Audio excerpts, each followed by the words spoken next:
Assalamualaikum warahmatullahi wabarakatuh. Bismillah, alhamdulillah, wassalatu wassalamu ala rasulillah wa ala alihi wa ashabihi wa mawalah amma ba'du. Jemaah sekalian yang dimuliakan Allah subhanahu wa ta'ala, melanjutkan kultum kita pada kesempatan malam ini masih tentang tema atau babnya pemaaf dan lemah lembut dalam segala urusan. Beberapa ayat kemarin sudah kita kaji bersama, kemudian uh, Syekh Wahbah Az-Zuhaili menjelaskan dalam kitabnya dengan menyampaikan beberapa hadis, diantaranya adalah hadis sahih riwayat Imam Bukhari dan Muslim dari Ibunda Aisyah radhiyallahu anha qala Rasulullah sallallahu alaihi wasallam innallaha rafiqun yuhibbur rifqa fil amri kullih. Sungguh Allah adalah maha lemah lembut, pelan-pelan. Yuhibbur rifqa, Allah mencintai kelemah lembutan fil amri kullihi, di dalam segala urusan. Kemudian di dalam hadis yang lain, hadis riwayat Imam Muslim dari Ibunda Aisyah juga, baginda Nabi Shallallahu alaihi wasallam bersabda, innallaha rafiqun yuhibbur rifqa. Hampir sama redaksinya, sungguh Allah adalah maha lemah lembut dan menyukai kelemah lembutan. Wa yu'ti 'alal rifqi, dan Allah memberikan kelemah lembutan ma la yu'ti 'alal unfi, yang tidak Allah berikan terhadap sesuatu yang bersifat kasar. Wa ma la yu'ti 'ala siwahu, dan Allah juga tidak memberikan kepada selainnya. Kemudian disampaikan hadisnya, kemudian nanti diberikan penjelasan. Hadis riwayat Imam Muslim, baginda Nabi Shallallahu alaihi wasallam bersabda, innar rifqa la yakunu fi syai'in illa zanah. Sesungguhnya lemah lembut itu tidak diletakkan terhadap sesuatu kecuali ia akan menghiasinya, akan mempercantik. Sebaliknya, wala yunza'u min syai'in illa syanah. Dan tidaklah kelemah lembutan itu dicabut atau diambil dari sesuatu kecuali akan menjelekkannya. Saya masih ingat dulu ketika ngaji diterangkan oleh guru saya, oh, yang namanya perempuan itu dipot atas meja. Nah, biasanya kan meja tamu itu dulu ada guci kecil, terus ada bunganya. Ini kira-kira yang telaten bikin kayak gini laki-laki apa perempuan? Wah, nah, perempuan. Coba laki-laki suruh Mas Toto suruh bikin kayak gini. Oh, itu namanya nggak bakalan jadi, dilempar guci-gucinya kan kayak gitu. Ya kan? Segala sesuatu itu kalau dilakukan dengan lemah lembut pasti jadinya akan indah. Apapun pekerjaannya itu akan menjadi indah. Nah, di sini perlu kita yang melakukan itu siapa dan tepatnya siapa. Nah, kalau Mas Toto suruh bikin yang namanya bunga plus yang lain nyulam kalau bahasa sekarang itu alas meja tetaplah meja, bubar itu urusan. Ya Mas Toto ya. Nah, itu harus ada orangnya.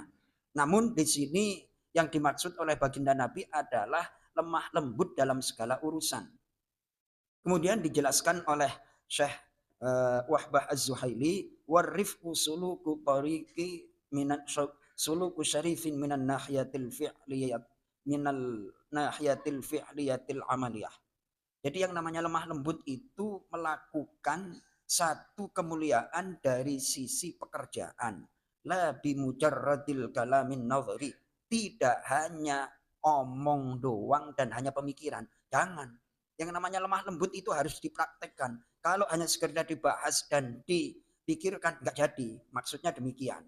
Bidalili hadhil amthilah, dengan petunjuk berbagai hadis-hadis yang disampaikan. Sekali lagi, lemah lembut itu tidak hanya dibahas atau dipikirkan, namun harus dilakukan.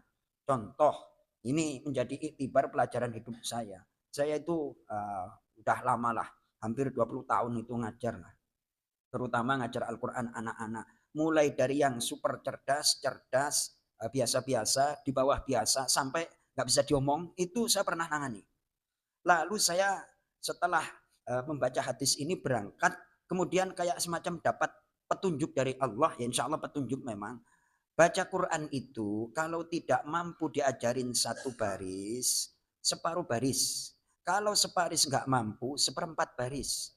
Kalau seperempat baris nggak mampu, persuku kata.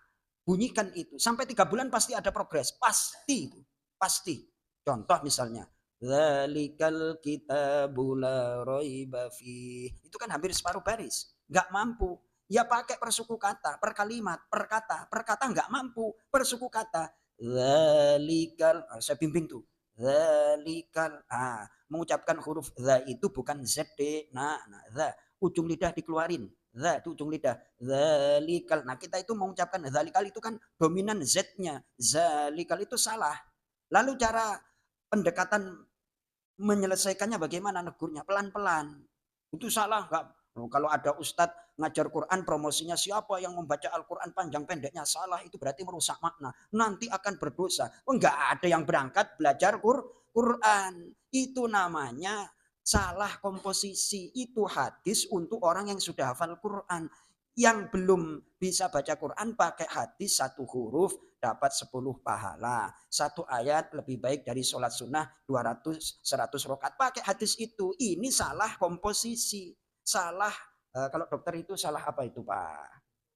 Salah dosis. Itu saya perhatikan menapa orang nggak berani baca Quran karena hadis mahasiswa dipakai untuk hadis pemula. Siapa yang baca Quran? Ya saya juga ngerti hadisnya itu. Akan tetapi ini tujuannya bagi orang yang sudah mahir baca Quran, hafal Quran kok selengean, nggak diperhatikan Qurannya. Wah itu akan melaknati. Rubbatalin lil Quran wal Quran yal'anuh.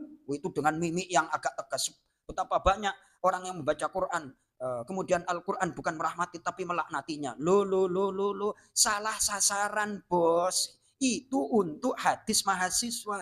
Ini baru pemula.